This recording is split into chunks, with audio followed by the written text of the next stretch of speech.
जय जोहार, नमस्कार। छत्तीसगढ़िया न्यूज़ देख रहे हैं आप। छत्तीसगढ़ की तमाम बड़ी खबरों को विस्तार से बताएंगे, जिसमें आज की पहली बड़ी खबर है।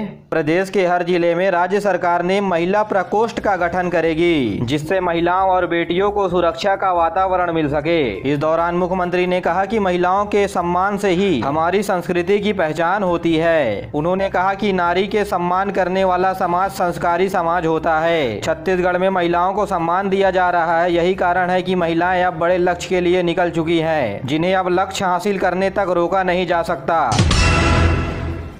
संसद का दूसरा चरण कल से शुरू होगा, जो 8 अप्रैल तक चलेगा। इस दौरान कुल 13 बैठकें होंगी। दोनों सदन की कार्यवाही दिन में 11 बजे से शुरू होगी, जो शाम 6 बजे तक चलेगी। इस बजट सत्र के दौरान कितने महत्वपूर्ण विधेयक पास होने की संभावना है?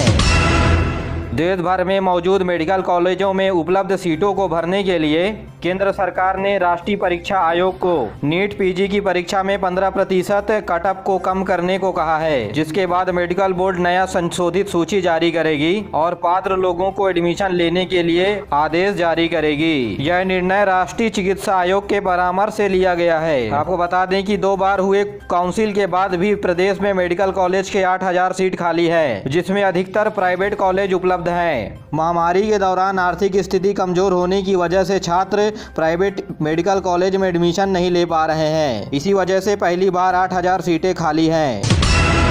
मुख्यमंत्री ने बीते दिनों रविवार को रेडियो वार्ता लोकवाणी के 27वीं कड़ी के प्रसारण के दौरान छत्तीसगढ़ सरकार महिला सरोकार के थीम पर बातचीत की। उन्होंने कहा है कि हमारे पूर्वजों की देन है जो आज हमें संविधान मिला है, जिसमें माताओं और बहनों को बराबरी का दर्जा दिया गया है। और इसी प्रयास से छत्तीसगढ़ में महिला विधायकों की संख्या अन्य राज्यों की तुलना में अधिक है। और पंचायती राज चुनाव में भी महिलाओं के लिए 50% आरक्षण का प्रावधान है। जमीन और भूमि का महिलाओं के नाम कराने पर स्टाम्प में 1% की छूट मिली है। जी, अगर आप महिलाओं के नाम में रजिस्ट्री करवाएंगे तो सरकार आपको 1% की छूट देगी।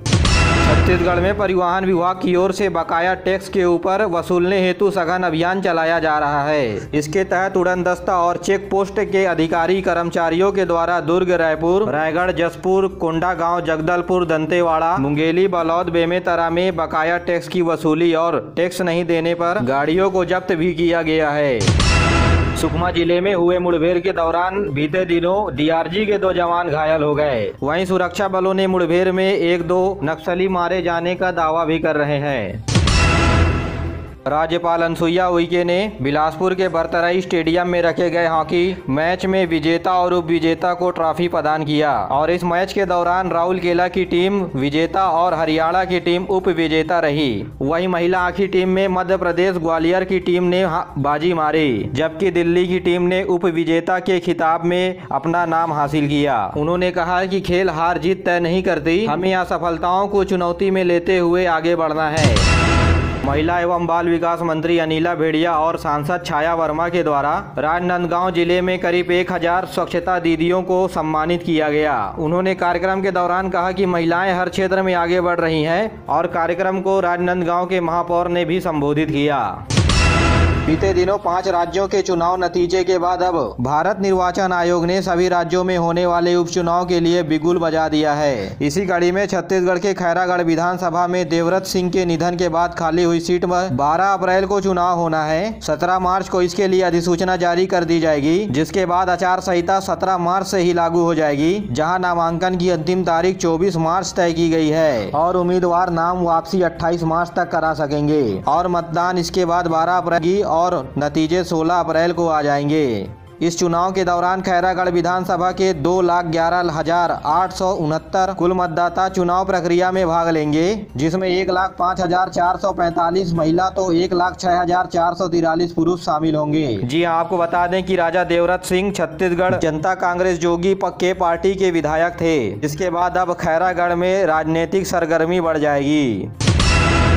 देश भर में होली 18 मार्च को मनाया जाएगा, लेकिन धमतरी जिले के सिमरा गांव में होली एक हफ्ते पहले ही मनाई जा रही है। होली के अलावा अन्य त्योहार दीपावली, दशहरा भी एक हफ्ते पहले सिमरा गांव के लोग मना लेते हैं। सालों से यही परंपरा चली आ रही है। इसके पीछे पौराणिक वजह भी है। ग्रामीणों के मुताबिक सदियों पहले गाँव के देवता सिद्धार्थ ने सपने में कहा था कि त्योहार मनाने से पहले उन्हें हवन दीप देना जरूरी है, और लोगों के मुताबिक ऐसा नहीं करने पर आफत आ जाती है, जिसके चलते गांव के लोग अपने देवता को खुश करने के लिए त्योहार एक हफ्ते पहले ही मना लेते हैं। रायपुर अब पूरी तरह अनलॉक हो गया है। स्विमिंग पूल, जिम, सिनेमा घरों में 50% की पाबंदियों को हटा दिया गया है, और शादी समारोह से भी अब ये पाबंदी हटा दी गई है। विवाह स्थलों में 50% क्षमता के साथ विवाह की अनुमति थी, जो अब समाप्त कर दी गई है। साथ ही शादी के लिए अब पहले से तहसील ऑफिस में अनुमति लेने की जरूरत भी नहीं पड़ेगी। पहले की तरह ही बिना आवेदन के शादी समारोह आयोजित कराए जा सकेंगे। शहर में लगातार 5 से कम कोरोना के मरीज मिल रहे हैं, और कंटेनमेंट जोन को भी खत्म कर दिया गया है। आदेश में कहा गया है कि सोशल और फिजिकल डिस्टेंसिंग, मास्क और सैनिटाइजर का प्रयोग नियमित रूप से करना होगा। भानु प्रतापपुर के दुर्ग गोंदल के स्कूल में दोपहर भोजन के बाद 2 रसोइयों समेत 22 बच्चों के तबीयत खराब होने का मामला सामने आया है। बताया जा रहा है कि मध्याह्न भोजन करने के बाद बच्चों को उल्टी, दस्त और पेट दर्द की शिकायत हुई, जिसके बाद बच्चों को दुर्ग गोंदल सामुदायिक स्वास्थ्य केंद्र में भर्ती कराया गया। बच्चों के साथ 2 रसोइया भी बीमार हुई, उन्हें भी भर्ती कराया गया है। तो वहीं शिक्षा विभाग के अधिकारियों के द्वारा तत्काल स्कूल के प्रभारी को निलंबित कर दिया गया। वहीं डॉक्टर चंदन बैरागी का कहना है कि इलाज के बाद बच्चों की हालत में सुधार है। आज से 24 साल पहले बने कोरिया जिले में यातायात थाना ही नहीं खुला है। बता दें कि कोरिया जिला सरगुजा संभाग में आता है, और पूरे संभाग में एक भी यातायात थाना नहीं है। यातायात थाना नहीं होने से वैकल्पिक व्यवस्था के तहत ट्रैफिक कंट्रोल किया जाता है। कोरिया जिला मुख्यालय बैकुंठपुर के अलावा नगर निगम चिरमिरी और मनिंद्रगढ़ में भी ट्रैफिक का दबाव रहता है। इसके अलावा कटनी से गुमला की ओर जाने वाला नेशनल हाईवे 43 यहीं से गुजरता है। हालांकि बैकुंठपुर में बाईपास बन गया है, लेकिन यातायात का दबाव शहर में कम नहीं हुआ है। इसके लिए पुलिस विभाग के द्वारा एक सूबेदार और होमगार्ड आरक्षक नियुक्त किए गए हैं, लेकिन सरकार अब तक यातायात उपलब्ध नहीं करवा पाई है। प्रदेश में लगातार कोरोना संक्रमण की दर में गिरावट आ रही है। अभी वर्तमान में 2.4% पॉजिटिविटी रेट चल रही है, और कल प्रदेश में कोरोना संक्रमण के 35 नए मामले सामने आए हैं। मेरे प्यारे साथियों, आज के लिए बस इतना ही। वीडियो पसंद आया तो वीडियो को लाइक करें, चैनल को सब्सक्राइब करें, और अपने दोस्तों के साथ जरूर शेयर करिए। दीजिए मुझे इजाज़त, मिलते हैं अगले वीडियो में। तब तक के लिए जय हिंद, जय छत्तीसगढ़।